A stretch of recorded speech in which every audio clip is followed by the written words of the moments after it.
Hai hai hai. Selamat datang kembali di channel Min Donghua. Kali ini kita akan melanjutkan cerita Donghua, Apotesis. Gak pakai lama lagi, langsung aja kita ke ceritanya. Cekidot. Pada saat isolasi dan ketidakberdayaan ini, dia melihat seekor naga besar bergegas ke arahnya di langit. Naga sebesar itu membuat Yoshiuha takut hingga buang air kecil di celana. Dia hampir berguling dari platform tinggi dan terbakar di magma yang luas dari lautan api. Tapi apa yang tidak diharapkan Yoshiuha adalah naga itu menjulurkan ekornya ke arahnya. Setelah memahami arti naga ini, Yoshiuha memutuskan untuk bertarung dan tetap ditempatkan sampai gerbang jalan penguji ditutup. Jika tidak, dia pasti sudah mati, dan ini mungkin satu-satunya kesempatannya. Jadi dia memeluk ekor naga dan menyeberangi jalan kehidupan. Meskipun dia yang terakhir keluar, Yoshiuha sudah sangat senang. Baginya, peringkatnya tidak penting selama dia bisa menyelamatkan nyawanya. Bagaimanapun juga, nyawanya sangat berharga. Setelah semua murid keluar dari jalur penguji, Fehan mengumumkan daftar murid yang diterima di undian elit Istana Awan dengan nada megah.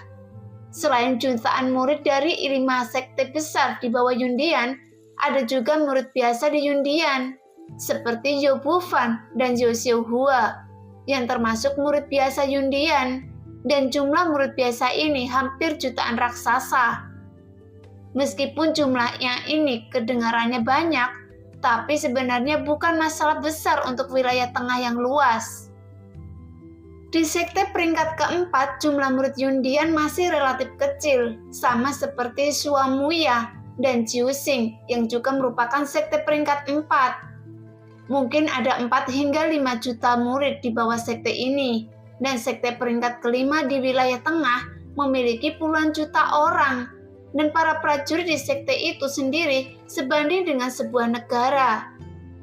Namun di antara begitu banyak prajurit, tidak banyak yang benar-benar dapat tumbuh.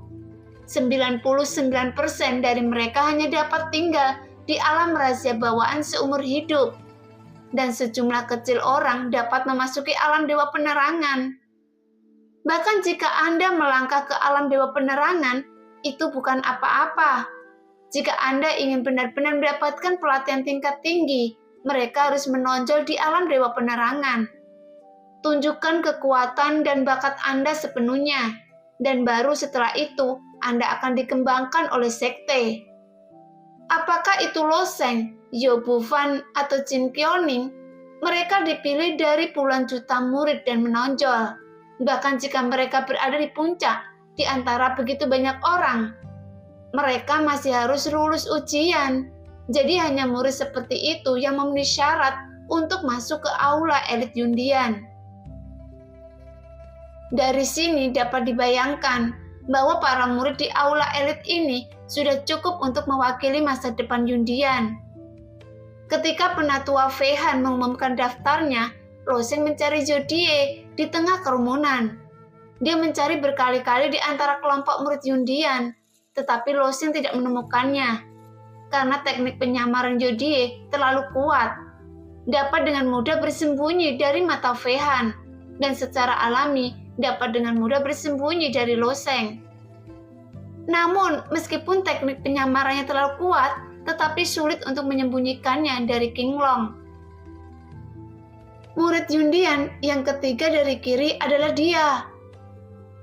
King Long mengingatkan di telinga Loseng tanpa kehilangan kesempatan. Segera Loseng mengikuti jumlah murid undian dan matanya tertuju pada murid undian yang berpenampilan biasa. Kebetulan murid undian itu juga menatap dirinya sendiri. Tepat saat mata Zodie baru saja melewati tubuh Loseng, ketika dia menemukan bahwa Loseng sedang menatap dirinya sendiri. Dia sengaja berpura-pura tidak tahu. Dia tidak berpikir Loseng bisa mengenalinya sama sekali. Tapi yang membuat Zodie aneh adalah mata Loseng terkunci pada dirinya sendiri. Mungkinkah dia benar-benar menemukan dirinya sendiri? Bagaimana bisa? Memikirkan hal ini, Jodie sangat percaya diri dengan teknik penyamarannya. Belum lagi Loseng, bahkan mereka yang kuat di alam alkimia ilahi tidak dapat melihatnya. Namun sekuat apapun teknik penyamaran Jodie, itu tidak bisa menipu King Long, karena King Long tidak mencari Jodie melalui penampilannya, tetapi hanya merasakan nafas jiwa dan dapat mengidentifikasinya dengan akurasi yang tak tertandingi. Tapi meskipun Loseng terus menatap dirinya sendiri, Jodie masih berpura-pura santai dan alami. Tetapi segera dia tidak bisa berpura-pura lagi, karena ada senyum tipis di wajah Loseng, seolah menertawakan dirinya sendiri lagi. Jadi apakah dia ingin masih berpura-pura? Orang sialan ini benar-benar menemukan saya. Jodie melengkungkan bibirnya, menatap tajam ke arah Loseng, menggerakkan mulutnya sedikit, dan transmisi suara dari esensi sejati memasuki telinga Loseng. Lihat lagi dan gali bola mata Anda. Mendengar Jodie, Loseng menjadi semakin tidak bermoral. Bagaimanapun, melalui tes barusan, status Jodie pasti jauh lebih tinggi daripada Tuan Yoda. Dengan jimat transmisi suara dari Jodie, Tuan Yoda berbalik dan pergi. Jadi Jodie ini status di Istana Awan bisa dibayangkan. Setidaknya bahkan jika Feihan menemukan identitas Jodie secara langsung, dia mungkin tidak akan berani mengatakan sepatah kata pun. Hei, apa sebenarnya jimat transmisi suara yang baru saja Anda kirim ke Tuan Yoda? Loseng juga menggunakan esensi sejati untuk transmisi suara ke Jodie. Jodie tersenyum sedikit dan menjawab, "Saya memberitahunya, jangan biarkan dia terlibat dalam urusan di sini dan segera keluar dari sini." Mendengar jawaban Jodie, Loseng juga terdiam, meskipun dia tahu bahwa status Jodie sangat tinggi untuk dapat memarahi Tuan Yoda dan menyuruhnya pergi. Tidak heran, wajah Tuan Yoda sangat jelek saat itu. Dia berbalik dan pergi tanpa mengucapkan sepatah kata pun. Pada saat ini di Istana Awan, Loseng dan lainnya sedikit mabuk. Karena vitalitas langit dan bumi yang begitu kaya, mungkin tidak dapat ditemukan di seluruh wilayah timur. Keluarlah, bahkan tidak hanya Loseng, Pei Tianyo, Hua Tianmi, dan Bailey Hongfeng, para murid dari sekte tingkat 2, juga menunjukkan ekspresi mabuk di wajah mereka. Vitalitas dunia begitu kuat sehingga mereka bahkan merasa sedikit tidak nyaman. Ketika murid-murid Yundian itu melihat reaksi Loseng dan yang lainnya, wajah mereka menunjukkan ekspresi menghina. Faktanya para murid Yundian ini termasuk Yoshio Hua tidak berlatih di Yundian. Mereka biasanya berlatih di Yunsong, di kota Yunhai. Kemudian ada beberapa peluang untuk memasuki Istana Awan. Sedangkan Jo Pufan, karena ayahnya, dia sering berlatih di Istana Awan. Secara alami dia mengetahuinya. Tapi sekarang, mereka semua telah menjadi murid dari aula elit Yundian, dan mereka telah melangkah ke Yundian dengan pembenaran. Saat ini, semua orang mengikuti Feihan ke aula elit Yundian, dan mereka melihat bangunan megah di sepanjang jalan. Loseng dan lainnya menghela nafas lagi dan lagi, karena Istana Awan benar-benar mahakarya yang sungguh menakjubkan, karena bisa membangun istana sebesar itu di atas langit. Namun, memindahkan istana ke langit tampaknya tidak dapat dipahami, tetapi tidak sulit untuk memahaminya. Dengan sedikit pemahaman tentang prinsipnya, di Jalan Penguji, Loseng telah melihat jenis batu apung yang melayang di udara. Batu apung semacam ini tampaknya mampu menolak gravitasi dan melayang di udara. Jika batu apung itu cukup besar, sebuah istana dapat dibangun di atasnya. Tapi Istana Awan yang begitu besar, saya khawatir perlu batu apung seukuran pulau untuk dapat menanggungnya. Adapun di mana batu apung sebesar itu berasal, Loseng sendiri tidak tahu. Sepertinya awan dan kabut hari ini sangat tebal, dan semua orang mengikuti penatua Feihan. Saat mereka terbang melalui Istana Awan, ada awan putih tebal di mana-mana, seolah berjalan di negeri dongeng seperti mimpi tentang salah dan benar. Setelah beberapa saat, banyak murid akhirnya sampai di aula elit. Sekarang apakah itu murid sekte tingkat 2 atau murid undian? Ada ekspresi kegembiraan di wajah mereka. Setelah bertahun-tahun bekerja keras dalam seni bela diri dan akhirnya menjadi murid elit undian. Jadi itu adalah bohong untuk mengatakan bahwa dia tidak bersemangat. Namun bagi Loseng, ini hanyalah titik awal. Saat ini penatua Fehan membawa mereka ke aula elit dan pergi, menunggu orang berikutnya untuk menyelesaikan prosedur serah terima. Tapi saking bersemangatnya, semua orang membicarakannya, terutama murid undian memamerkan pengetahuan mereka. Lagi pula, murid undian ini sedang berkembang di wilayah tengah. Apa yang dia lihat dan dengar memang jauh lebih baik daripada para murid yang lahir di sekte tingkat 2. Misalnya Beli Hongfeng dan murid sekte lainnya juga mendengarkan dengan penuh semangat. Tapi ternyata aula elit ini juga terbagi menjadi beberapa level, dan perbedaan spesifiknya sebenarnya agak mirip dengan poin sekte King Yun. Semua orang di aula elit kami akan diberi kartu awan. Kartu awan ini memiliki 5 warna, yaitu ungu, emas, biru, dan merah. Karena ada banyak rahasia kultivasi di Istana Awan, kartu awan memiliki 5 tingkat otoritas yang berbeda. Kami memiliki baru saja memasuki aula elit, jadi tentu saja itu adalah otoritas terendah, yaitu adalah kartu awan merah. Tapi jangan meremehkan kartu awan merah ini. Tempat latihan kami melalui kartu awan merah ini jauh lebih baik daripada yang ada di sekte asli Anda. Sementara murid-murid Yundian membual, kedua diaken Yundian berjalan ke aula elit. Loseng melihat kedua diaken Yundian dan kekuatan kedua orang ini ternyata berada di ranah para dewa. Meskipun momentum mereka itu adalah jauh lebih rendah dari Master Sektesi, tetapi dua diaken biasa sama-sama berada di alam alkimia ilahi, yang dapat menunjukkan bahwa Yundian penuh dengan bakat, dan yang kuat di alam alkimia ilahi akan melakukan hal-hal sepele seperti itu.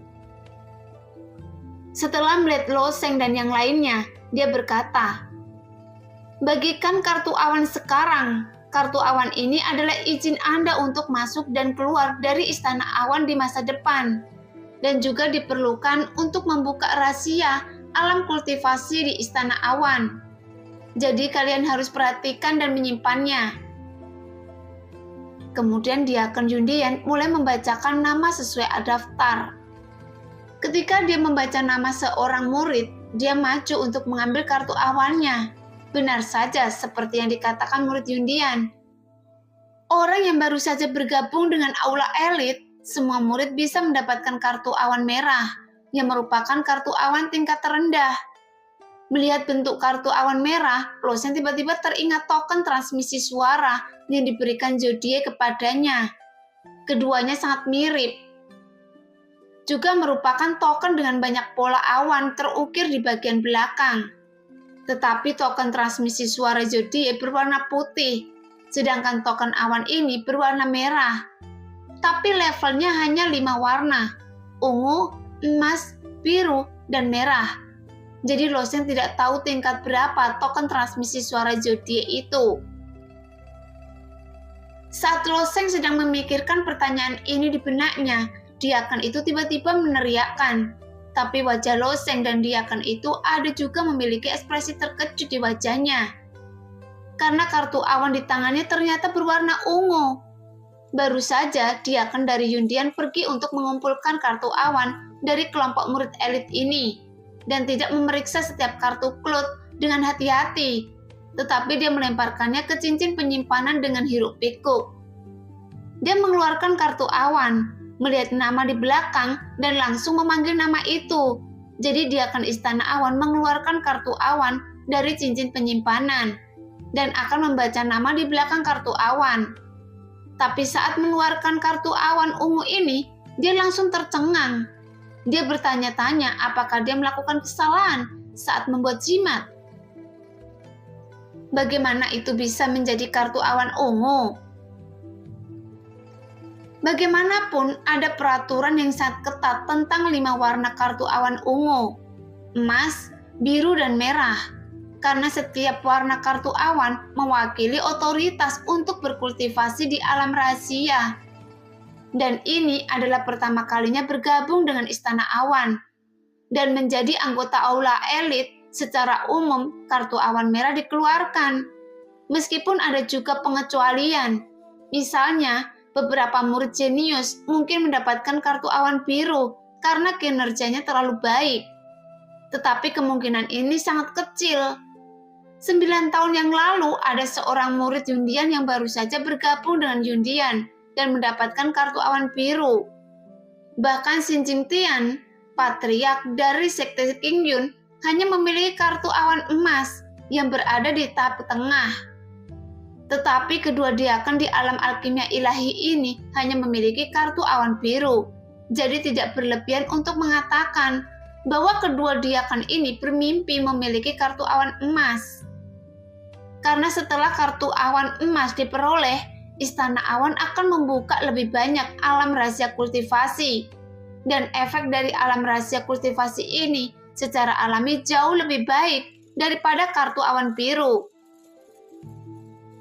Namun sangat sulit untuk mendapatkan kartu awan emas, dan dua diakan di alam alkimia ilahi belum bisa mendapatkannya setelah sekian lama. Tapi kali ini, bocah laki-laki bernama Loseng ini datang ke Istana Awan untuk pertama kalinya dan baru saja bergabung dengan aula elit. Tapi mengapa dia mendapatkan kartu awan ungu? Memikirkan hal ini, kedua diakan itu curiga bahwa atasan pasti salah paham. Secara tidak sengaja membagikan kartu awan ungu sebagai kartu awan merah. Jika tidak, maka akan terlalu tidak masuk akal. Tepat ketika Loseng mendengar diakan memanggil namanya, dia naik dan bersiap untuk mengambil kartu awan ungu. Tapi salah satu diakan meminta Loseng untuk menunggu dulu. Dia memutuskan untuk menanyakan yang di atas terlebih dahulu, dan kemudian dia akan mengambil kartu awan ungu, kemudian pergi dengan cepat. Itu pasti kesalahan, kan? Kartu awan ungu? Bahkan jika Loseng adalah orang nomor 1 di jalan menuju persidangan, tidak mungkin mendapatkannya. Hanya bercanda, kartu awan ungu bahkan tidak ada di tangan. Sejumlah kecil para penatua, meskipun kartu awan ungu biasanya dikeluarkan untuk para penatua. Jadi bagaimana bisa dikeluarkan untuk Loseng? Ditambah lagi dia adalah makhluk bawaan dan kartu awan merah jauh lebih dari cukup. Sementara semua orang berdiskusi, diakan itu segera kembali dan menatap Loseng dengan tatapan rumit dan berkata, "Kartu awan ungu ini memang milik Anda." Mendengar apa yang dikatakan diakan itu, para murid dari aula elit tiba-tiba meledak. Seperti kata pepatah, jangan khawatir tentang sedikit tetapi ketidakrataan. Setiap orang mengambil kartu aman merah tingkat terendah. Mengapa Loseng mengambil kartu awan ungu tingkat tertinggi? Jadi ini terlalu tidak adil. Murid-murid dari 5 sekte besar tingkat kedua bahkan lebih seimbang secara psikologis. Tetapi bahkan lebih sulit bagi murid-murid Yundian untuk menyeimbangkan psikologis mereka. Loseng berada di alam bawaan. Bukankah dia berasal dari sekte Qingyun yang baru saja memenangkan tempat pertama? Di masa lalu, para murid Yundian selalu menduduki peringkat pertama. Mengapa para murid Yundian tidak memenangkan kartu awan ungu? Melihat semua orang berteriak-teriak dan dipenuhi dengan kemarahan, wajah seorang diakan Yundian menjadi gelap. "Jika Anda terus bertengkar, saya akan menjatuhkan Anda." Sebenarnya, Yundian ada di langit, setinggi 1000 meter tegak lurus ke tanah. Tetapi para murid hadir pada dasarnya. Mereka semua berada di alam dewa penerangan, dan mereka tidak akan mati meski dilempar ke bawah. Tetapi arti dari ancaman dalam kalimat ini bukanlah untuk membuang mereka sampai mati, tetapi untuk mengusir mereka keluar dari Istana Awan. Setelah banyak murid Yundian mendengar ini dan mereka semua terdiam, jelas mereka tidak tahu berapa banyak upaya yang melelahkan untuk mendaki Yundian. Beberapa murid dibudidayakan oleh keluarga besar dengan upaya seluruh keluarga. Jadi akan sangat buruk keberuntungannya jika untuk ditendang keluar dari Yundian. Nyatanya kedua diakan ini juga sangat kesal. Mereka tidak mengerti apa asal-usul loseng ini. Mengapa dia langsung memberikan kartu awan ungu? Mungkinkah pengekangan kepala istana gagal? Tuan aula itu murni dan bersih. Sejauh ini tidak ada minta kultivasi ganda. Jadi bagaimana ini bisa terjadi? Tapi meskipun mereka tidak bahagia, mereka tidak punya apa-apa untuk dikatakan. Karena pada dasarnya dunia prajurit seperti ini. Tidak ada keadilan sama sekali. Bagaimanapun mereka tahu bahwa loseng harus memiliki kekuatan yang sangat kuat. Bahkan di belakang panggung benar, jadi jangan main-main dengan anak ini dengan santai. Jadi sikap kedua diakan ini terhadap loseng menjadi semakin sopan. Hampir memegang kartu awan ungu ke loseng dengan kedua tangan. Kemudian dua diakan Yundian menjelaskan kepada para murid beberapa tindakan pencegahan di Yundian, termasuk bagaimana menggunakan alam rahasia kultivasi. Beberapa area terlarang di Yundian yang tidak dapat ditembus, semuanya dengan detail selama setengah jam. Kemudian kedua diakan itu pergi. Saat ini banyak murid Yundian terpencar dalam kelompok. Sementara Loseng, Hua Tianming, dan Petianyo keluar dari aula elit bersama-sama. Kemudian mereka harus pergi untuk mengumpulkan beberapa barang sepele dan menempatkan diri mereka di kamar Yundian. Tapi begitu dia keluar dari aula elit, mata Loseng tertuju pada peta besar di dinding.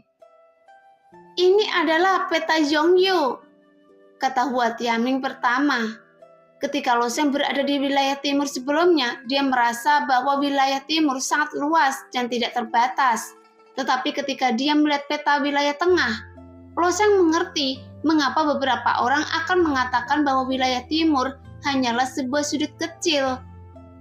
Di salah satu sudut peta ini juga tergambar orientasi dan ukuran wilayah timur. Dengan membandingkan keduanya, jika wilayah tengah diibaratkan gajah, maka wilayah timur hanya setara dengan babi dari segi wilayah. Saat beberapa orang melihat peta besar, Baili Hongfeng juga keluar, dan ketika dia melihat Loseng, dia langsung muncul sambil tersenyum. Orang ini suka mengikuti Loseng dari awal jalan percobaan. Peta Yundian ini sangat detail. Ini membagi hampir semua kekuatan di wilayah tengah. Jelas tidak sulit bagi para prajurit di wilayah tengah untuk mendapatkan informasi ini. Tetapi Loseng dan yang lainnya hanya yang pertama kali melihatnya. Loseng tidak hanya menemukan Yundian ditandai sebagai sekte peringkat keempat di peta, tetapi juga melihat 3 sekte peringkat keempat lainnya, yaitu Huemuya, Heisan, dan Pavilion Xuanyin.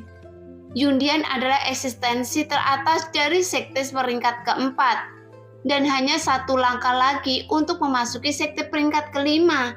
Dan ketika sekte peringkat 4 ini hanya sedikit lebih lemah dari Yundian.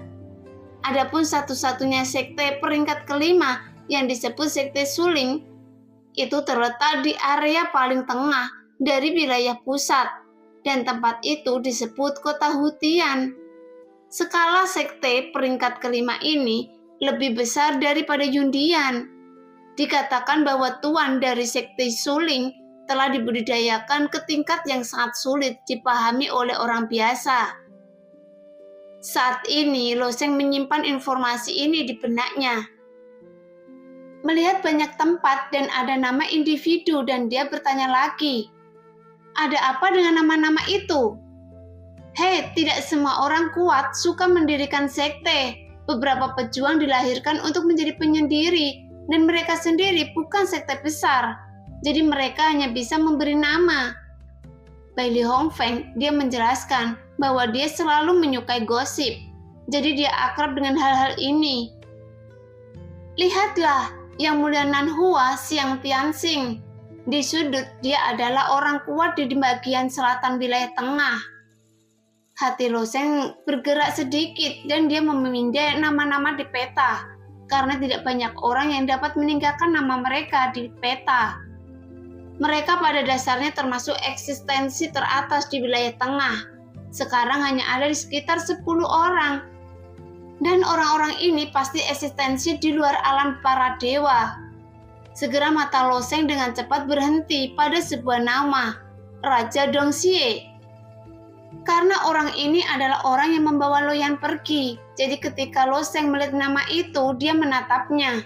Meskipun dia terus menekan emosinya, Pe Tianyu dan Hua Tianming yang tajam juga melihat keanehan Lo Sheng. Namun baik Pe Tianyu dan Hua Tianming tahu bahwa Lo Sheng berada di bawah banyak tekanan. Sebelumnya, wajah raksasa yang muncul di atas langit, Sekte Qingyun, adalah orang yang kuat di wilayah tengah. Tetapi Hua Tianming tidak tahu nama orang ini. Saat ini melihat Lo Sheng menatap nama itu dengan tegas, mereka sudah menebak 7 poin di hati mereka. Ternyata Raja Dongxie yang membawa Lo Yan pergi.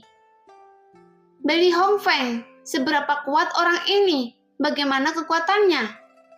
Lo Sheng menanyakan nama Cui Xi. Mendengar itu, Bei Hongfeng berkedip dan tersenyum. Kekuatannya tidak buruk. Saat kata-kata itu keluar, Pe Tianyu dan Hua Tianming menatap Bei Hongfeng bersama-sama.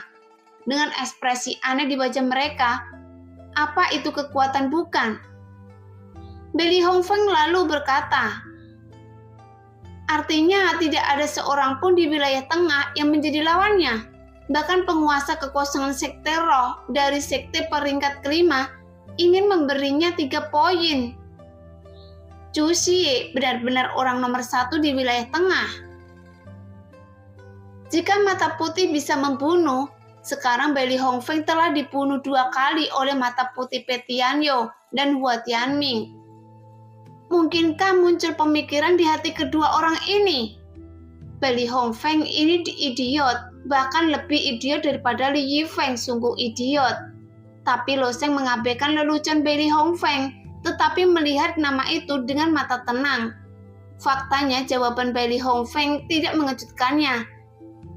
Karena Sekte Qingyun dapat menyerahkan Lo Yan dalam 1 kalimat yang menunjukkan kekuatan orang ini jelas tidak sederhana. Lagi pula Sekte Qingyun memiliki Yundian, jadi seharusnya Yundian tidak bisa mengabaikan hal semacam ini. Oleh karena itu, satu-satunya kemungkinan adalah Yundian bukan lawan orang ini. Dan Yundian adalah sekte peringkat keempat dan kekuatan di wilayah tengah berada di tingkat kedua setelah sekte peringkat kelima, sekte kekosongan roh. Mampu membuat Yundian diam dan membawa Lo Yan pergi. Ini sudah menunjukkan kekuatan Cui Xi, bahwa dia pasti orang paling kuat di wilayah tengah. Jadi saat bertemu orang top seperti itu, Lo Sheng bahkan mungkin tidak bisa dianggap sebagai semu di depannya. Jadi saat dia memikirkan hal ini, dia marah, takut, bersemangat. Tapi emosinya tidak berpengaruh. Dia hanya bisa tenang, diam dan tenang. Hanya dengan cara ini dia bisa menahan emosinya. Hei, Lo Sheng, apa yang Anda minta dari orang ini? Namanya sangat besar. Apakah Anda pernah mendengarnya di sekte Qingyun sebelumnya? Saya masih memiliki beberapa informasi tentang dia. Saya mendengar bahwa dia akan membuat semacam informasi besar dan menangkap 3 wanita cantik untuk kultivasi ganda. Dia ingin memproklamirkan dirinya sebagai kaisar dan mendirikan kerajaan dewa di wilayah tengah. Ini adalah prestasi yang belum pernah dicapai oleh siapapun di wilayah tengah selama ribuan tahun. Hei, mengapa Anda tiba-tiba mengabaikan saya? Mengapa Anda pergi? Bei Hongfeng mengobrol tanpa henti di sini, tetapi Lo Sheng menutup telinga dan pergi. Melihat ini, Hua Tianming dan Pe Tianyu juga pergi. Tetapi ketika mereka pergi, Hua Tianming menatap Bei Hongfeng dan berteriak dengan keras. Diam! Pe Tianyu mengutuk ringan. Bodoh! Mendengar itu, Bei Hongfeng hanya berdiri di sana dengan bodoh. Dengan keluhan seluruh wajahnya dan berkata dengan wajah sedih. Siapa yang saya provokasi? Melalui peta ini, Losing hanya secara kasar memahami distribusi kekuatan di wilayah tengah. Dalam peta ini, catatannya tidak terlalu rinci. Lagi pula, itu tidak mungkin bagi Yundian untuk menggambar rahasia sebenarnya di peta dan menggantungnya dengan megah. Loseng. Tepat ketika Loseng berjalan maju dengan cepat, Hua Tianming serta Pe Tianyu mengikuti dan menghentikannya. Ada apa? Loseng memiliki ekspresi kusam di wajahnya. Saya seperti seorang siswa yang belajar keras di jendela yang dingin. Dia telah menetapkan tujuan besar berharap suatu hari nanti mendapatkan gelar di daftar emas. Setelah bekerja keras, dia akhirnya mendapat 100 poin dalam ujian. Tetapi tiba-tiba menemukan untuk mencapai tujuan ini, dia harus bisa mendapatkan 100.000 poin. Bahkan 1 juta poin, 10 juta poin untuk dapat menyelesaikan tujuan ini. Namun tujuan besar ini sepertinya menggantung di langit dan tak tersentuh. Seolah-olah mengecek Loseng, tapi bukannya dia tidak memenuhi syarat, itu karena Loseng sendiri bahkan belum masuk. Bahkan jika Loseng tidak menyerah lagi, tetapi melihat celah antara langit dan bumi, dia tidak dapat memunculkan ambisinya. Jadi dia harus menyesuaikan keadaan pikirannya. Juesi memang sangat kuat. Alis pedang ikonik Hua Tianming sedikit terangkat. Saya khawatir selama dia memikirkan orang terkuat di wilayah tengah, tidak akan sulit untuk menghancurkan istana awan kita. Tapi saya punya firasat, suatu hari Anda akan membunuhnya. Pe Tianyu tidak banyak bicara, hanya mengangguk ringan. Aku juga percaya saat ini wajah tanpa ekspresi Loseng tiba-tiba tersentuh dan perlahan mengungkapkan sedikit senyum dan akhirnya dia menyeringnya dan berkata, "Apakah Anda benar-benar percaya?" Ini bukan untuk menghibur Anda. Jika orang lain mendengarnya, mereka mungkin berpikir bahwa kita sedang tidur. Tapi saya mempercayainya. Hua Tianming berkata dengan serius dan Pe Tianyu mengangguk. Pada saat yang bersamaan, mata Loseng seperti kolam yang dalam yang memiliki riak yang kompleks. Dan cahaya terang seperti bintang menyala lagi. Karena Anda memilih untuk percaya, saya akan memilih untuk percaya, dan suatu hari saya akan membunuhnya. Meskipun Loseng tidak tahu seberapa jauh dia bisa melangkah dalam seni bela diri, jika dia ingin mencapai puncak seni bela diri, dia harus menghadapi lawan ini. Pada saat yang sama, bagian paling timur dari wilayah tengah, pegunungan raksasa Changji, gunung besar itu tampaknya mampu mencapai ke langit, menghalangi amukan tsunami di lautan bintang yang kacau dari daratan. Karena ketinggiannya yang sangat tinggi, ribuan puncak di pegunungan raksasa Changji tertutup salju setebal 10 kaki. Jika seseorang menabrak lapisan salju, mereka tidak bisa keluar sama sekali. Dan ini adalah area terlarang untuk kehidupan fana. Bahkan mereka yang kuat di alam penerangan tidak berani masuk jauh dengan mudah. Meskipun mereka bisa terbang, badai salju yang mengamuk di puncak gunung dapat meniup ribuan bilah angin kapan saja. Selain itu, masih banyak binatang buas yang tidak diketahui. Dan ada beberapa hal yang tidak diketahui di pegunungan raksasa Changji, dan hal-hal yang dapat bertahan di lingkungan yang keras. Seperti itu bukanlah keberadaan yang lemah. Tapi hari ini puncak salju Gunung Zuyu, gunung tertinggi di pegunungan raksasa Changji, benar-benar meleleh. Puncak salju gunung ini telah terakumulasi selama ribuan tahun, tetapi hari ini telah benar-benar mencair, memperlihatkan tubuh gunung hitam yang tidak sesuai dengan puncak yang tertutup salju di sekitarnya. Saat ini ada seorang pria kuat bertelanjang dada berdiri di puncak gunung. Dia terengah-engah. Di belakangnya ada garis api abu-abu pucat yang menyala. Dan di bawah kaki pria itu ada 55 naga salju. Naga salju juga memiliki keluarga Jialong yang suka tinggal di tanah es dan salju. Dengan sifat ganas dengan kekuatan yang kuat, Binatang buas seperti itu sekarang terbaring tak berdaya di bawah kaki pria itu. Dan banyak bagian dari tubuhnya yang besar sudah terbakar. Cui kecil, bukankah Anda bermaksud mengajak saya melihat pemandangan salju dan memakan hati yang seperti salju? Tapi Anda telah melelehkan puncak salju puncak Zuyu. Jadi bagaimana saya bisa melihat pemandangan salju? Ada seorang wanita yang berbulu rubah. Wanita itu melayang di udara, tetapi berpose dalam posisi tidur yang menggoda, seolah-olah ada orang di udara. Suaranya mempesona dan manis, dan ketika Anda mendengarnya, itu membuat orang merasa lebih manis dari ratusan jenis madu yang dicampur menjadi satu. Tapi yang membuat orang semakin heboh adalah dia tidak mengenakan apa-apa selain bulu rubah di sekujur tubuhnya. Dia hanya menggunakan bulu rubah itu untuk menutupi bagian-bagian penting tubuhnya. Kulitnya sesegar salju. Jangan menggoda saya tidak ingin melihat pemandangan salju. Saya membawa Anda ke sini karena saya ingin makan hati naga salju ini. Pria kekar itu segera mengeluarkan jantung naga salju yang sekarat itu. Setelah dia meraihnya, makhluk perkasa ini memiliki vitalitas yang sangat kuat. Bahkan setelah menderita luka yang begitu serius, jantungnya masih berdetak kencang. Melihat jantung Xiao yang berdarah dan masih berdetak, wanita itu menjadi pucat karena terkejut.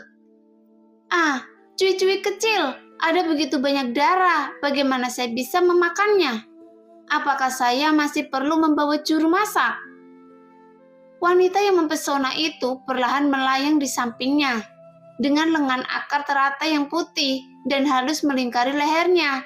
Dia berteriak, Cui kecil, bukankah karena saya tidak mau, tetapi jika Anda ingin berlatih formasi dengan Acacia, Anda harus memiliki 3 ungu Yuan Yin dari fisik Yin ekstrim. Saya telah mencadangkan tubuh ini untuk Anda selama 30 tahun. Jika Anda tidak dapat menemukan fisik Yin ekstrim ketiga, apakah saya harus menunggu 30 tahun akan sia-sia? Pria kekar itu berkata, dia meremas tangan wanita mempesona itu, menyeretnya ke dalam pelukannya dari udara, dan berkata dengan senyum jahat, Jangan khawatir, bakat Loyan tidak lebih buruk dari milik Anda, dan itu hanya membutuhkan waktu 1 atau 2 tahun untuk menerobos ke alam alkimia ilahi, dan fisik Ji Yin lainnya sudah memiliki petunjuk. Saya yakin tidak akan lama untuk menemukannya, dan kemudian saya akan dapat memuaskan Anda. Setelah selesai berbicara, pria kekar itu dengan sengaja menyeka darah dari hati naga salju pada pesona di kulit wanita itu, sehingga wanita itu berteriak berulang kali. Dan pria kekar ini adalah Ciusi, Raja Kejahatan Timur, dan wanita mempesona lainnya bernama Si Mioling. Dan Si Mioling ini seperti Loyan, juga merupakan tubuh Zijiyin. Dia telah mengikuti Cuisi selama lebih dari 30 tahun dan dia telah menjaga tubuh Yin perawanannya untuknya. Hingga hari ini untuk formasi akasia iblis surgawi. Jelas tidak semua wanita menolak untuk berkultivasi dengan Cuisi di formasi akasia iblis surgawi. Faktanya formasi akasia iblis surgawi ini bukanlah sihir, seperti mengumpulkan yin dan mengisi ulang yang, tetapi formasi ganda. Jadi meskipun sangat bermanfaat bagi Cuisi, itu juga sangat bermanfaat bagi Si Mioling. Tapi saat Cuisi dan Si Mioling menggoda, ekspresi Cuisi tiba-tiba tenggelam. Cui kecil, ada apa? Si Mioling bertanya genit. Cuisi mencibir dengan dingin dan berkata, Menarik, sangat menarik. Saya merasakan obsesi membunuh tertentu. Cuisi telah mempraktekkan keterampilan khusus, dikombinasikan dengan bakat tertinggi. Dia dapat merasakan niat membunuh yang jahat dari orang lain, meskipun jaraknya cukup jauh. Cuisi, Raja Kejahatan Timur, memiliki nama yang begitu bagus di wilayah tengah. Tentu saja akan ada banyak orang yang membencinya, tetapi bahkan jika dia diam-diam mengatakan ingin membunuhnya. Nah, demikianlah cerita hari ini. Terima kasih yang sudah menonton video Min Earth sampai selesai. Sampai jumpa di video selanjutnya. Bye-bye.